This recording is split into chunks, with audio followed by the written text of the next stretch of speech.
Hi friend, आज मैं फिर से नए टॉपिक के साथ डीबीटी क्या होता है और किस उम्र में हो सकता है और इसका ट्रीटमेंट, इसका बचाव और कुछ सावधानियां इसमें हम इस पे चर्चा करेंगे। तो सबसे पहले जानेंगे डीबीटी क्या होता है। डीप वेन थ्रोम्बोसिस, जो नसें होती हैं पैर में, इसमें क्या होता है कि जो खून होता है जमने लगता है और फ्लो जो होता है स्लो हो जाता है। ब्लड का जो होता है फ्लो जो होता है वो स्लो हो जाता है और स्लो होने की वजह से जैसे नीचे क्या होता है जमने लगता है और जमने की वजह से देखेंगे इसको लक्षण कुछ दिखेंगे।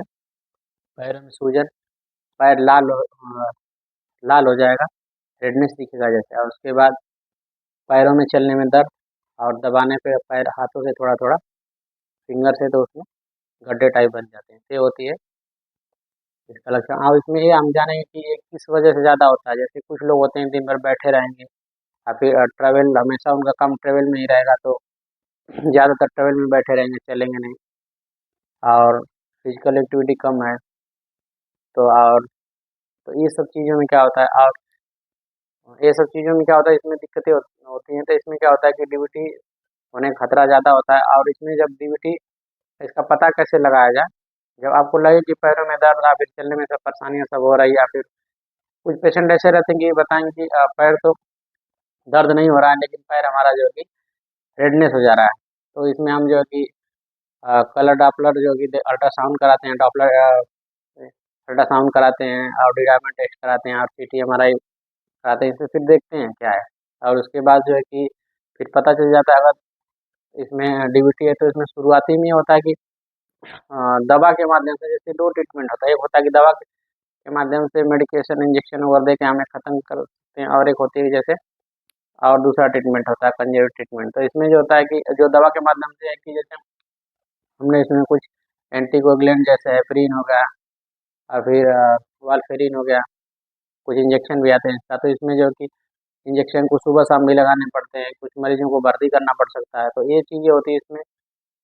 और इसका जो डीबीटी होता है, इसका जो कि सबसे बड़ी दिक्कत ये होती है कि जो पल्मोनरी एम्बोलिज्म जो होता है, इसमें क्या होता है कि जैसे जो ब्लड नीचे हमारा जमा है, जैसे वहाँ से गुठली किसी वजह से टूटती है या फिर इंजेक्शन देते हैं या फिर कभी काल कैसे भी टूटती है, तो टूटने के बाद जो है कि पल्मोनरी एम्बोलिज्म जैसे फंसती है। तो इसमें क्या होता है कि जीवन पे बहुत खतरा रहता है, डेथ भी हो सकती है, हार्ट अटैक भी आ सकता है। तो इसमें कभी काल कैसे होता है कि मरीज को बाइक सांस लेने में दिक्कत होने लगती है, या फिर बुखार।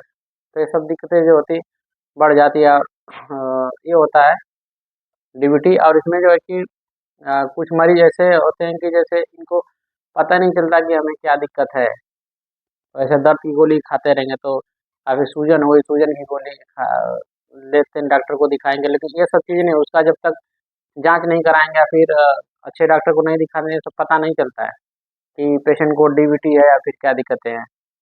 और इसमें जैसे बताएं एक और इसका इलाज होता है कि जैसे अगर ये दवा से अगर नहीं सही हो पाता है, अगर रिसेंटली अगर इसका जांच कराते हैं और जांच कराने के बाद पता चल जाता है तो इसका बहुत नॉर्मली इलाज है और जो कि जल्दी से ठीक हो जाता है। और कुछ पेशेंटों में होता है कि जैसे एक्सीडेंट अगर हुआ और ज़्यादा दिन तक 6 महीने 2 महीने बेड रेस्ट है तो उसकी वजह से भी दिक्कतें हो सकती है। और फिर कुछ औरतें ये रहती हैं कि हार्मोन पिल्स भी लेती हैं तो कंट्रासेप्टिव, तो उसकी वजह से भी दिक्कतें हो सकती है। और इसमें प्रेग्नेंट लेडीज़ को भी होने की संभावना होती है कि इनको भी डीबीटी हो सकती है। तो कई रीज़न है इसका डीबीटी का, एक बीमारी का एक ही रीज़न नहीं, कई रीज़न है।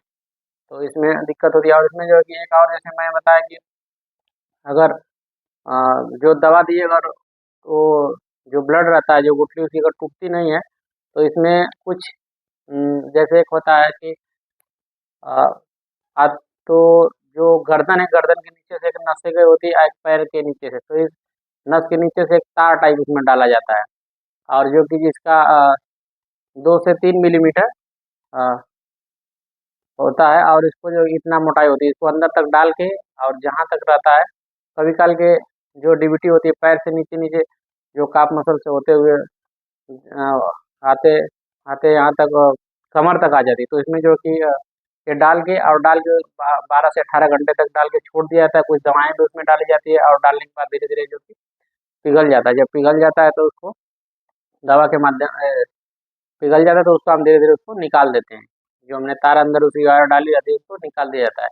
और एक और चीज़ होता है कि जैसे आईवीसी, इंफीरियर वेना के बाद एक जाली टाइप होता है, जो कि अंदर डाल के जो भी गुठलियाँ रहती हैं उससे जो कि गुठलियाँ मतलब आपको डाउट नहीं होना, जैसे गुठली का मतलब जो ब्लड जो होता है जो जमा जमा रहता है वो छोटे छोटे कण हो जाते हैं, तो उसमें क्या होता है कि उसको फंसा के उसको ऊपर से उसको निकाल लिया जाता है।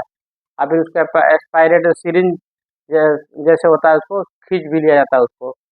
तो ये चीज़ें होती हैं और इसका ट्रीटमेंट। और इसको जब इलाज हो जाने के बाद भी काफ़ी कुछ दिनों तक क्या हमेशा जो कि हमेशा एस्पिरिन वगैरह लेना, एंटीकोगुलेंट जैसे दवा लेना, और हमेशा जो कि अ, आराम ना करना, थोड़ा थोड़ा हमेशा पैर की कुछ कसरत, कुछ चलना, और खाने पीने में थोड़ा सा बचाव, ये सब चीज़ें जो कि और पानी पर्याप्त मात्रा में लेना, स्मोकिंग और नहीं करना, ये सब चीज़ें जो कि होता है। क्योंकि बहुत लोगों को डाउट होता है कि डीबीटी क्या होता है क्या नहीं होता है।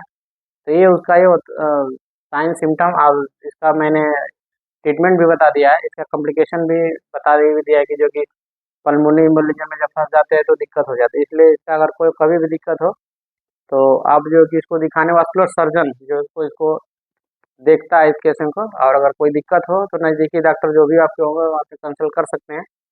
ओके।